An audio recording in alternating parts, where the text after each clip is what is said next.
Hola a todos, soy el doctor Alejandro Martínez, fundador de este canal donde exploramos problemas de salud comunes, especialmente en personas mayores de 60 años, y las formas más eficaces y seguras de prevenirlos y manejarlos. Aquí encontrarás conocimientos médicos explicados de manera clara, práctica y fáciles de aplicar en la vida diaria para vivir de forma más saludable y proactiva cada día.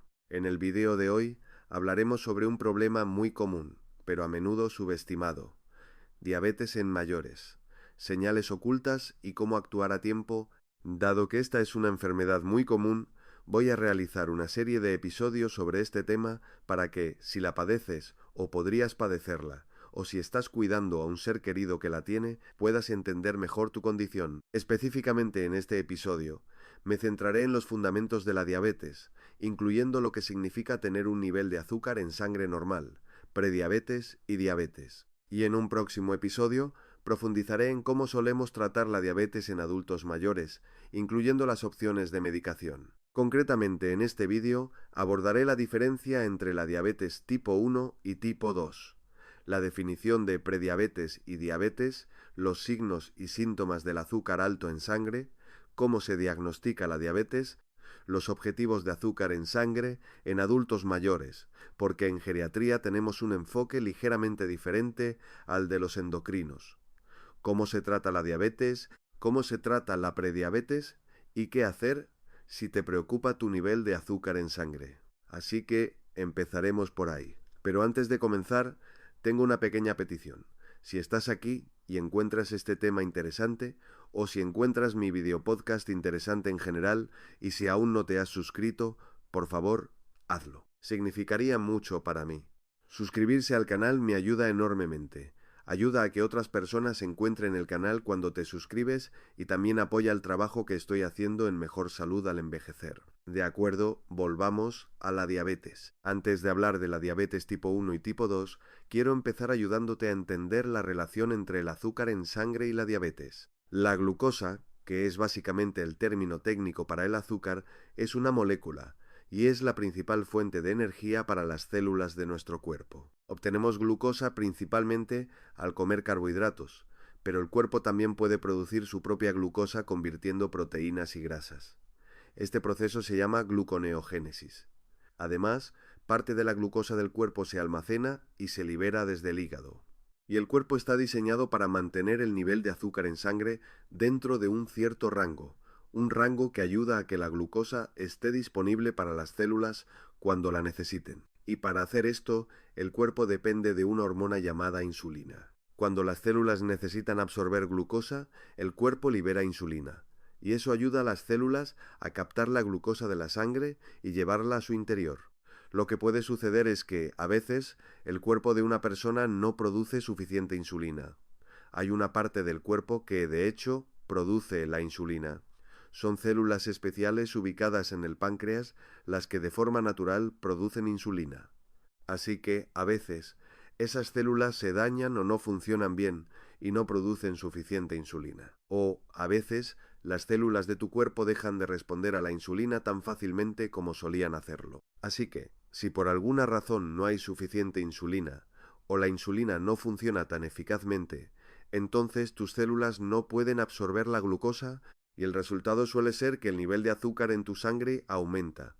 Terminas con un nivel alto de azúcar en sangre. Esto también se conoce como hiperglucemia, y si tu nivel de azúcar en sangre es alto de forma persistente o prolongada, es posible que te diagnostiquen diabetes. Por lo tanto, en la diabetes, generalmente vemos niveles altos de azúcar en sangre porque suele haber algún problema relacionado con no producir suficiente insulina o no responder adecuadamente a la insulina que el cuerpo produce. Llegados a este punto, a veces la gente dice: espera, he oído que las personas con diabetes también tienen que preocuparse por el bajo nivel de azúcar en sangre.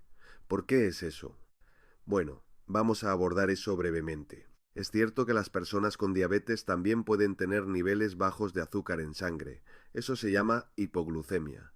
Pero esto es casi siempre un efecto secundario de los medicamentos que están tomando para bajar el azúcar en sangre. Así que, cuando la gente toma medicamentos, Hay uno que a menudo empezamos en adultos mayores que en realidad solo ayuda a las células a usar la insulina, pero no baja demasiado el azúcar. Muchos otros medicamentos pueden hacer que el azúcar baje demasiado. Por eso, es importante encontrar ese punto de equilibrio donde el medicamento funciona, pero no con demasiada fuerza. Desafortunadamente, a menudo es necesario usar medicamentos que pueden hacer que el azúcar en sangre baje demasiado. Y por eso, cuando alguien tiene diabetes, a menudo nos preocupamos por sus niveles de azúcar. Pueden estar demasiado altos, pero también pueden estar demasiado bajos. Y ambos problemas son preocupantes. Tener el azúcar demasiado alto o demasiado bajo puede causar síntomas o consecuencias para la salud a largo plazo. Así que realmente queremos ayudar a las personas a mantener su azúcar en sangre en un rango seguro e ideal.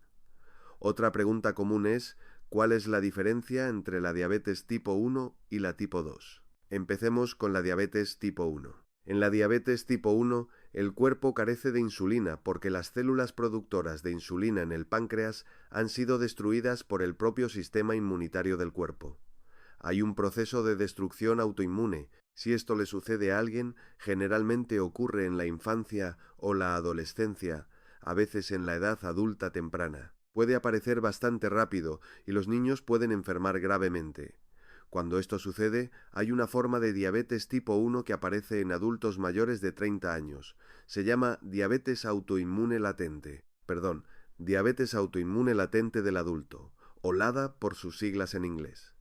Tiende a aparecer más lentamente que en los niños, pero sigue siendo una forma de diabetes tipo 1. Y lo importante aquí es que, como el cuerpo deja de producir suficiente insulina, es necesario tratarla con insulina. Eso es la diabetes tipo 1. En realidad, no es muy común en adultos mayores. Nunca he oído hablar de un caso en el que un adulto mayor desarrolle diabetes tipo 1 después de los 50 años. Supongo que podría ocurrir, pero en general, entre los adultos mayores, los que tienen diabetes tipo 1 son aquellos que la han tenido desde muy jóvenes y simplemente han llegado a la vejez con su diabetes. Lo que es mucho más común para un adulto mayor, si tiene diabetes, es que tenga diabetes tipo 2. Así que, en la diabetes tipo 2, las células se vuelven resistentes a la insulina y el cuerpo tiene que empezar a producir más y más insulina para obtener una respuesta de ellas y ayudarlas a incorporar el azúcar de la sangre a las células. Por supuesto, también puede haber un componente en el que el cuerpo no produce suficiente insulina, pero no al nivel de la diabetes tipo 1. Este problema de que las células se vuelvan resistentes a la insulina a menudo está asociado con el sobrepeso o la obesidad, problemas de colesterol y lo que llamamos un trastorno metabólico, una especie de síndrome en el que la persona no procesa el colesterol y las grasas de manera muy eficiente. También pueden tener la tensión arterial alta y otros signos de inflamación, y a menudo tienen problemas para manejar sus niveles de azúcar en sangre, en parte porque sus células no responden tan bien a la insulina como antes. Esta es, con mucho, la forma más común de diabetes en los adultos mayores y, de hecho, en los adultos en general. Y, desafortunadamente, ahora también estamos viendo adolescentes y a veces incluso niños desarrollando este tipo de diabetes, a menudo asociada con el sobrepeso o la obesidad. Bien, ¿cómo definimos la diabetes y la prediabetes? La diabetes se define en realidad por el nivel de tu azúcar en sangre en ciertas condiciones. Uno de los marcadores de la diabetes es tener un nivel de azúcar en sangre en ayunas igual o superior a 126 miligramos por decilitro. La diabetes también puede diagnosticarse con otro análisis de sangre relacionado, llamado hemoglobina A1C. Este es un análisis muy importante que hay que conocer. Básicamente, la hemoglobina A1C refleja el porcentaje de tus glóbulos rojos que han sido glicados por la glucosa que circula en tu sangre. Es un proceso en el que pequeñas cantidades de glucosa se adhieren a los glóbulos rojos. Esto es normal. Todo el mundo tiene una cierta cantidad de hemoglobina glicosilada. Pero como puedes imaginar, cuanto más alto sea tu nivel de azúcar en sangre, más glóbulos rojos tendrán estas pequeñas moléculas de azúcar adheridas. Por lo tanto, si el porcentaje de glóbulos rojos glicosilados es superior al 5%, eso se considera diabetes. Así que una hemoglobina A1C superior al 6, 5% generalmente significa diabetes. Otra forma de diagnosticar la diabetes es con una glucosa en sangre aleatoria, es decir, sin estar en ayunas. Simplemente se revisa un resultado de laboratorio. Tal vez están en el hospital o vienen para un análisis de sangre sin ayuno. Si el resultado es superior a 200, eso generalmente se considera indicativo de diabetes, especialmente si ya tienen algún síntoma. Y hablaré de los síntomas en un momento. Esos son los criterios para la diabetes. Ahora, si obtenemos uno de estos valores, lo que siempre queremos hacer es repetir la prueba y asegurarnos de que sea un resultado real y repetible en otro día. Esos son los criterios diagnósticos. ¿Y qué hay de la prediabetes? La prediabetes es cuando tus niveles de azúcar en sangre son más altos de lo normal, pero no lo suficientemente altos como para ser considerados diabetes. Entonces, ¿cuáles son esos rangos? La prediabetes se puede diagnosticar si una persona tiene una hemoglobina A1C entre 5, 7 y 6, 4%. Eso se considera prediabetes, o, para ser más precisos, un nivel de glucosa en ayunas entre 100 y 125 miligramos por decilitro. Ahora, esto es un espectro. Cuanto más te acerques al límite superior del rango de la hemoglobina A1C o de la glucosa en ayunas en la etapa de prediabetes, más cerca estarás de la diabetes. Así que, si te haces un análisis de sangre en ayunas y tu glucosa es de 102, técnicamente se consideraría prediabetes, pero en realidad apenas has superado el rango normal.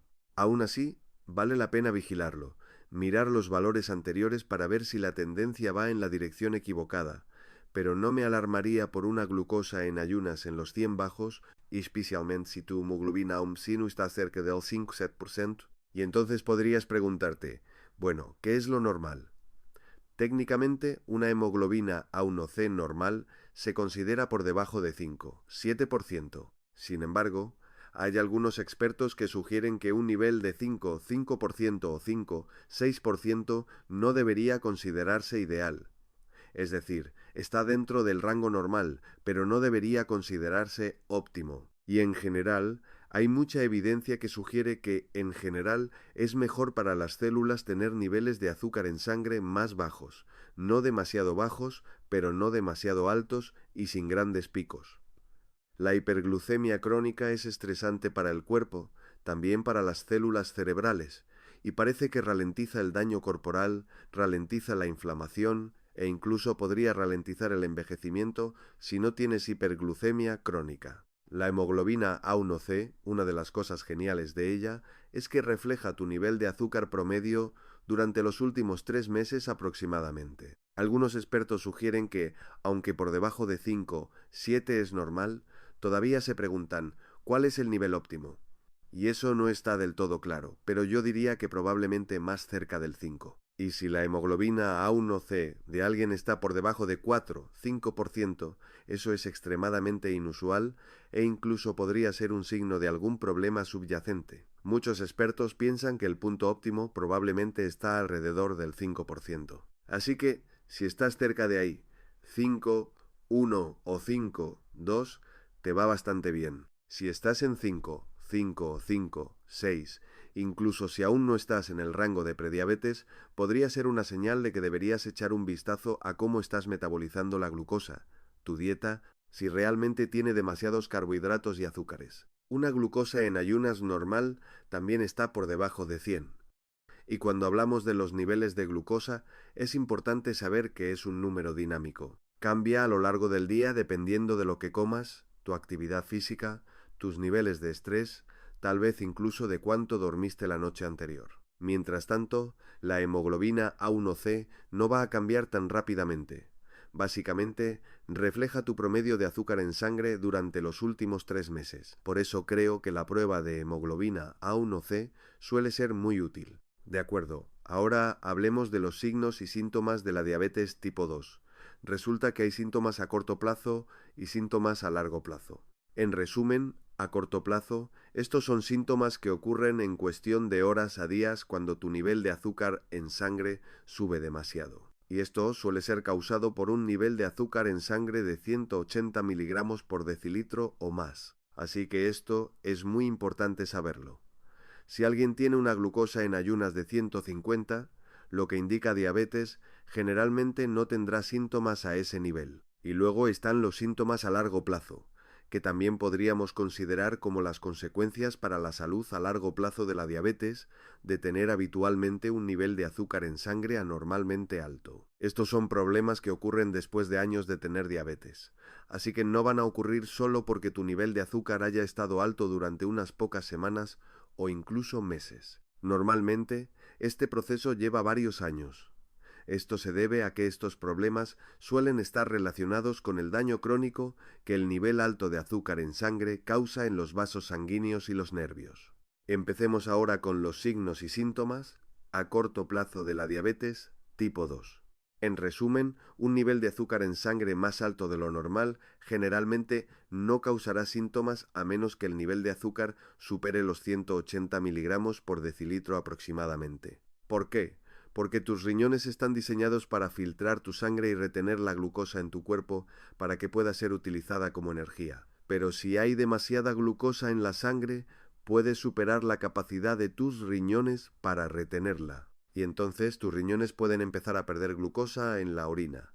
Y así es como los médicos diagnosticaban originalmente la diabetes. Probaban la orina y notaban que era dulce porque literalmente había azúcar en ella, y se llamaba diabetes mellitus, y mellitus significa dulce, relacionado con la miel. Así que, cuando tu nivel de azúcar en sangre supera los 180 a 200, este número puede variar un poco de una persona a otra, los riñones empiezan a verter glucosa en la orina. Cuanto más alto sea el nivel de azúcar en sangre, más glucosa se vierte en la orina.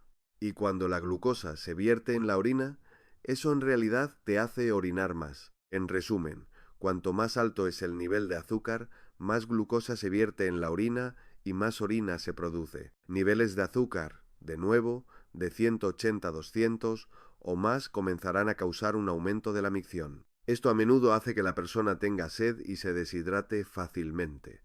Y estos son síntomas muy clásicos de la diabetes. Además, otros síntomas comunes de la diabetes tipo 1 incluyen orinar mucho, tener mucha sed y deshidratarse. Otros síntomas comunes incluyen pérdida de peso y visión borrosa. Y eso es de nuevo porque cuando la glucosa es demasiado alta, puede causar cambios, básicamente debido a la ósmosis, en algunos de los compartimentos de fluidos del cuerpo, incluidos los ojos, y eso puede causar visión borrosa. Luego, las personas también pueden desarrollar síntomas más graves si su nivel de azúcar en sangre es aún más alto. Para una persona con diabetes tipo 2, el nivel de azúcar en sangre generalmente necesita subir mucho, en el rango de 500 o 600 o más, para que aparezcan síntomas graves. Estos pueden incluir náuseas, fatiga, confusión, ritmo cardíaco acelerado. Si el nivel de azúcar en sangre se mantiene alto y la situación persiste, puede llevar al coma e incluso a la muerte. Esos son los signos y síntomas de la diabetes tipo 2. Y luego están los signos y síntomas a largo plazo. Yo los considero consecuencias para la salud a largo plazo, pero los menciono aquí porque a veces la gente me pregunta sobre ellos. Piensan que son síntomas de diabetes, pero yo realmente los considero consecuencias a más largo plazo. ¿Qué puede pasar si tienes diabetes tipo 2 durante mucho tiempo? Bueno, a lo largo de los años, incluso si tienes una hiperglucemia leve, lo que significa que tu azúcar en sangre está a menudo en los cientos bajos o por encima de 100, durante años y años, esto causa inflamación en los vasos sanguíneos y los nervios.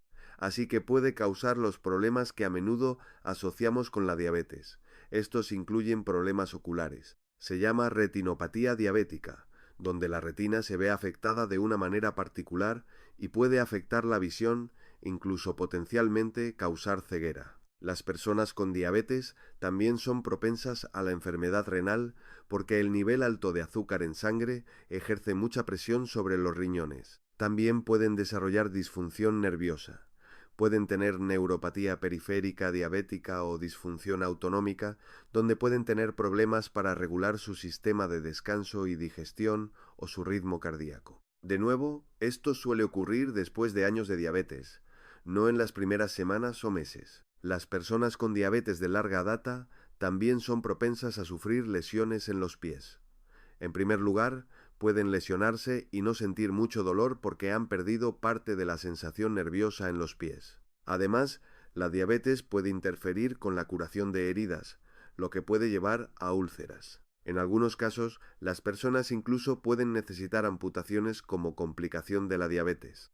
Además, la diabetes también aumenta el riesgo de enfermedad cardiovascular, infartos de miocardio, accidentes cerebrovasculares, y puede afectar la salud de los pequeños vasos sanguíneos del cerebro, causando o empeorando la enfermedad de vasos pequeños, que está asociada con el deterioro cognitivo vascular, y finalmente, la demencia vascular. Estos son los problemas que ocurren cuando el nivel de azúcar en sangre de una persona es demasiado alto durante mucho tiempo, pero es un espectro. En general, cuanto más alto sea el nivel de azúcar en sangre durante un periodo prolongado, más daño causará la diabetes a la salud. Es por eso que cuando alguien tiene diabetes que necesita ser controlada, siempre tratamos de ayudarle a controlar sus niveles de azúcar en sangre. Porque cuando el azúcar en sangre está bien controlado, estas consecuencias a largo plazo aparecen mucho más tarde después de muchos años de diabetes, o tal vez nunca. Así que, ahora hablemos de cómo se diagnostica la diabetes, especialmente en adultos mayores. Especialmente en adultos mayores, la mayoría de los casos de diabetes se diagnostican en personas que no tienen síntomas, y eso es porque se diagnostica cuando notamos que su nivel de azúcar en sangre es anormalmente alto en análisis de laboratorio rutinarios. Así que, si revisamos su nivel de glucosa como parte de un perfil metabólico básico, y si quieres aprender más sobre los análisis de laboratorio comunes, tengo un episodio de podcast sobre eso. Entonces, si la glucosa o la hemoglobina A1C están elevadas, generalmente es bueno repetir la prueba para confirmarlo. Algunas personas también son diagnosticadas cuando esto se detecta durante un cribado, y las guías de expertos actualmente recomiendan el cribado de prediabetes y diabetes en adultos, especialmente entre los 35 y 70 años, y particularmente en aquellos que tienen sobrepeso. Actualmente, la Sociedad Española de Diabetes, al igual que otras organizaciones internacionales, recomienda el cribado para todos los adultos. Las guías clínicas europeas también sugieren que especialmente las personas con sobrepeso u obesidad deben ser evaluadas. Sin embargo, si los resultados de un análisis de laboratorio muestran un nivel alto de azúcar en sangre, eso no significa automáticamente que tengas diabetes. Y eso es porque hay algunas condiciones médicas y medicamentos que pueden elevar el nivel de azúcar en sangre. Así que, antes de hacer un diagnóstico definitivo, siempre queremos verificar y asegurarnos de que no sea un aumento temporal de la glucosa causado por ciertos medicamentos o ciertas condiciones médicas. Y luego, supongamos que tienes un nivel alto de azúcar en sangre, se ha confirmado y parece que tienes diabetes. ¿Qué sucede después? Bueno, en general, los profesionales de la salud deberían dar algunos pasos más. Generalmente, esto incluye buscar las consecuencias a largo plazo de la diabetes, porque a veces no estamos seguros de cuánto tiempo ha tenido la persona la glucosa alta, ¿verdad? Así que normalmente harán algunas pruebas adicionales para ver cómo está su función renal. ¿Está afectada? ¿Cómo están sus ojos? ¿Están afectados? ¿Cómo está su sistema nervioso? ¿Cuál es su estado cardiovascular? Ambas cosas son importantes. Una, para que sepamos si algo está sucediendo, y dos, para que podamos monitorear la progresión de esas posibles consecuencias a largo plazo. Otra cosa muy importante que los profesionales de la salud deben hacer con alguien recién diagnosticado con diabetes es evaluar su dieta actual y sus hábitos de ejercicio. Como explicaré, prestar atención a la dieta y al ejercicio suele ser una parte muy importante del control de la diabetes. Además, es muy recomendable derivar a la persona a programas de educación sobre la diabetes. El profesional de la salud, el médico o la enfermera que te ve regularmente puede no ser la persona más adecuada para hacer esto. Especialmente los médicos suelen estar muy ocupados. Así que a menudo es bueno derivar a alguien con diabetes a una clase o a ver a un educador de salud para aprender los fundamentos de cómo manejar su condición y cuidarse a sí mismo. Y luego, los profesionales de la salud deben trabajar contigo en un plan inicial sobre cómo vas a monitorear tu azúcar en sangre y tu progreso. Así que una parte clave de esto es discutir cuál es tu hemoglobina A1C actual y cuál sería un objetivo apropiado. Si tu hemoglobina A1C es de 6, apenas has cruzado el umbral del diagnóstico de diabetes, mientras que si es de 8, tu azúcar en sangre ha estado bastante alta durante los últimos meses y probablemente se necesite hacer más para bajarla. Así que es realmente importante preguntar: ¿cuál es exactamente mi hemoglobina A1C y a dónde estamos tratando de llegar? Y hablemos un poco más de eso. ¿Cuál debería ser el objetivo? Soy un gran defensor de que los profesionales de la salud establezcan un objetivo y trabajen con el paciente para comunicar ese objetivo y, con suerte, llegar a un acuerdo, porque tu perspectiva como paciente también puede influir mucho en cuál debería ser el objetivo. Lo que la gente a veces no se da cuenta, especialmente para los adultos mayores, es que no hay un objetivo único para todos. De hecho, es importante basar el objetivo en el estado de salud y la esperanza de vida del adulto mayor.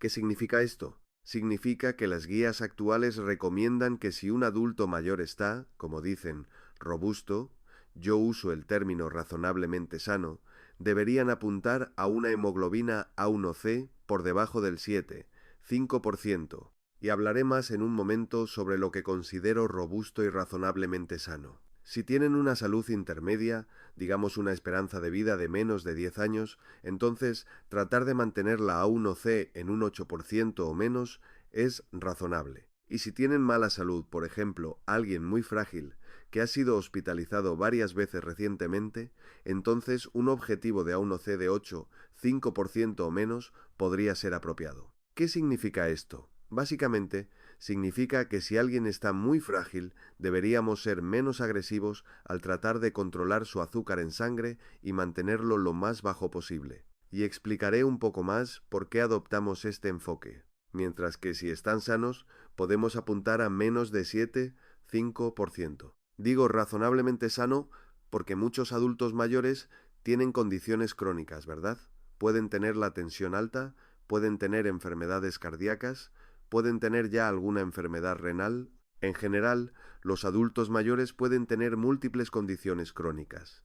Y si no están siendo hospitalizados con frecuencia, si todavía viven de forma independiente, entonces pueden estar razonablemente sanos. Todavía podemos esperar que, con un buen cuidado, tengan una buena probabilidad de vivir más de 10 años. Y por lo tanto, podría ser perfectamente apropiado apuntar a mantener su hemoglobina A1C en 5 o menos, incluso si tienen condiciones crónicas. Sin embargo, algo que a veces encuentro en mi práctica es que a veces veo a un adulto mayor que está tomando medicamentos para bajar el azúcar en sangre, pero su A1C está por debajo de 7. Esto suele ser una señal de alerta para mí, porque por debajo de 7 es un control bastante estricto. Así que, si están tomando medicamentos y están por debajo de 7, la pregunta es: ¿realmente necesitan tanto medicamento? Porque a menos que el medicamento que estén tomando sea metformina, que es un medicamento particular que no puede bajar demasiado el azúcar en sangre,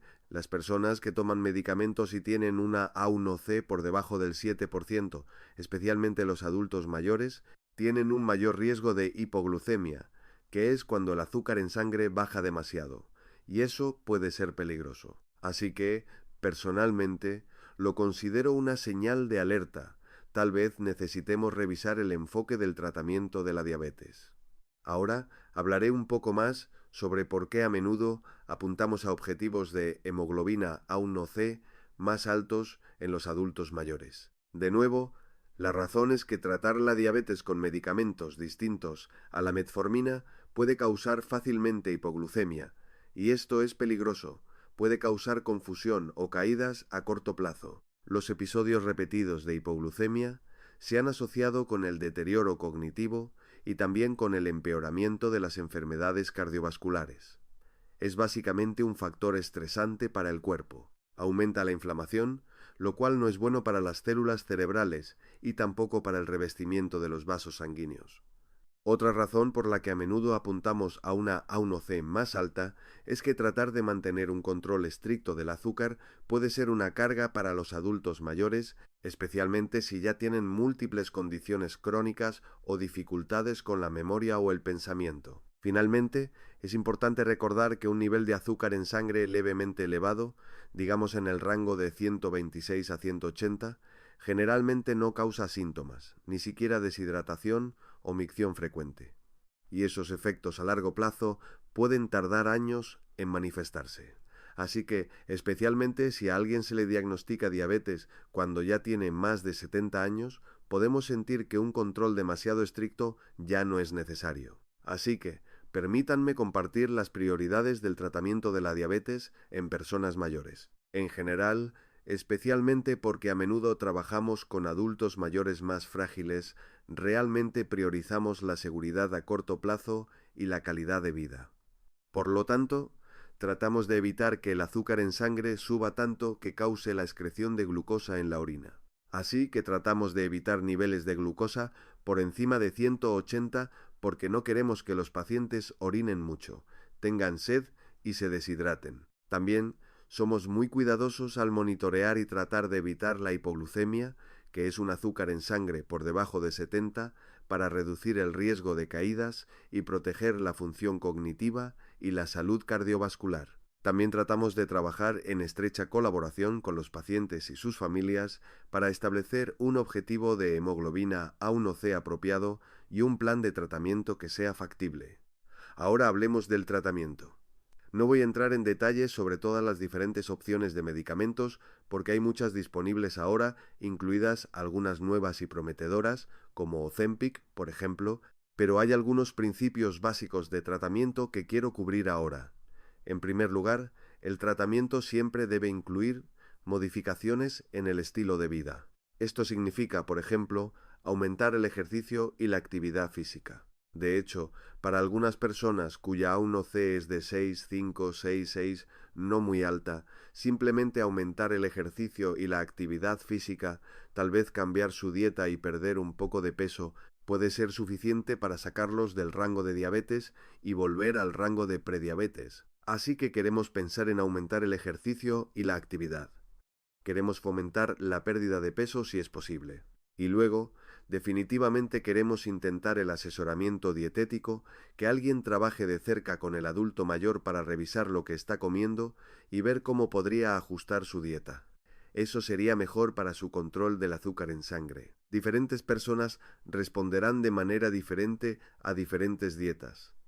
Para muchas personas, una dieta mediterránea baja en carbohidratos puede ser una muy buena opción, pero realmente depende de la persona. Y si quieres saber más sobre dieta y envejecimiento, también tengo un vídeo sobre eso. Siempre es una buena idea limitar los azúcares añadidos y los alimentos procesados. Y si las modificaciones en el estilo de vida no son suficientes para alcanzar el objetivo, o si la A1C de la persona es bastante alta, digamos por encima de 7, 5, entonces tenemos que considerar los medicamentos. Para muchos adultos mayores, no todos, pero muchos, la metformina es una muy buena primera opción. Es un medicamento muy antiguo. Es común, barato y tiene un largo historial. La forma en que funciona es que, en lugar de reducir directamente el azúcar en sangre, simplemente ayuda a las células a absorber mejor la glucosa y a usar la insulina de manera más efectiva. Así es como funciona. Ayuda a las células a responder mejor a los niveles de insulina del cuerpo. Lo que esto significa es que, a diferencia de la mayoría de los otros medicamentos para la diabetes, casi nunca hace que el azúcar en sangre de un adulto mayor baje demasiado. Por lo tanto, es relativamente segura y una excelente opción. También tiene un buen historial en términos de mejorar la salud en general. Actualmente se está probando como un medicamento antienvejecimiento, así que puede tener beneficios que aún no entendemos completamente.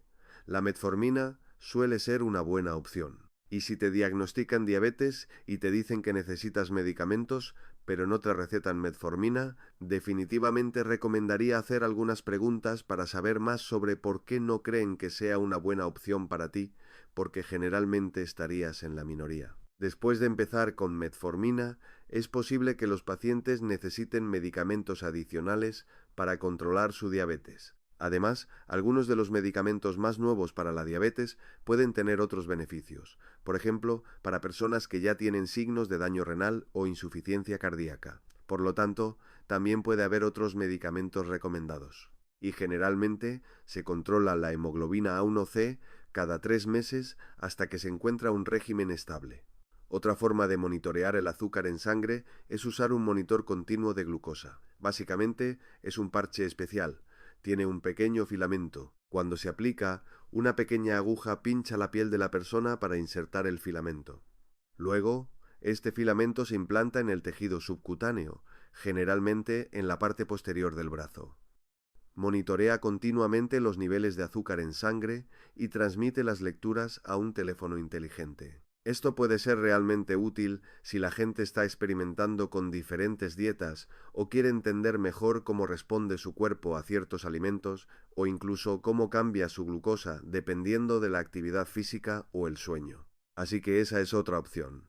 Y el Sistema Nacional de Salud en España ahora cubre los monitores continuos de glucosa para ciertos pacientes. Así que esa es otra opción a considerar. Esos son los conceptos básicos del tratamiento inicial para la diabetes tipo 2 para la mayoría de los adultos mayores. Ahora, quiero decir unas palabras sobre la prediabetes. ¿Cómo trataríamos la prediabetes? Para la prediabetes, realmente nos enfocamos en las modificaciones del estilo de vida. En resumen, aumentar el ejercicio es una de las mejores cosas que puedes hacer, porque no solo es bueno para el azúcar en sangre, sino que tiene 1.000.000 de otros beneficios. Y si quieres saber más sobre el ejercicio, también tengo un vídeo sobre eso. ¿Quieres perder peso si puedes? ¿Quieres revisar tu dieta? Echarle un buen vistazo. De nuevo, una dieta mediterránea baja en carbohidratos suele ser una buena opción para muchas personas, pero no siempre es la mejor para todos, aunque vale la pena considerarla. Y siempre es una buena idea minimizar los azúcares añadidos y los alimentos procesados. Además, a veces las personas con prediabetes también son tratadas con medicamentos. Ahora tenemos los medicamentos GLP-1 como Ozempic. Especialmente si una persona tiene obesidad, son muy efectivos para ayudar con la pérdida de peso. Y eso realmente puede mejorar la prediabetes e incluso potencialmente llevar el azúcar en sangre a un rango normal. Y a veces, los médicos también pueden probar la metformina para personas que solo tienen prediabetes. He hablado de tratar la prediabetes, pero también quiero señalar que, en muchos casos, puede ser razonable no tratar la prediabetes. Esto es especialmente cierto para personas que son frágiles o tienen mala salud. La razón es que a veces es una opción razonable no imponer una carga dietética adicional a un adulto mayor. Porque a menudo, cuando las personas tienen prediabetes, pueden pasar años antes de que progrese a diabetes.